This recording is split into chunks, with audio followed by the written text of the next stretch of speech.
দেখুন আমার সেই পুরনো লাউ গাছ, আমি ভাবলাম হয়তো মরে যাবে, ওকে কেটে দিব, কিন্তু যেই শীত কমেছে, টেম্পারেচার বেড়েছে, আবার দেখুন আমার লাউ গাছে আবার কত নতুন নতুন কচি কচি পাতা এসেছে।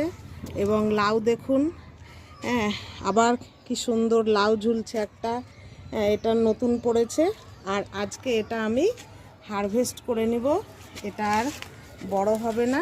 হ্যাঁ, দেখুন আবার কত ফুল আসছে, কত ফুল এসছে নতুন নতুন। তাহলে আজকে আমি এই লাউটা পেরে নিলাম, এটা আবার সামনে সপ্তাহে খাওয়া হবে। এই দেখুন এখানে একটা যে কচি জালি এসছে, এই কচি জালিটা আবার তারপরের সপ্তাহে খাওয়া হবে। আমার এই গাছটার বয়স প্রায় 6 মাস পার হয়ে গেল, তবুও দেখুন আবার নতুন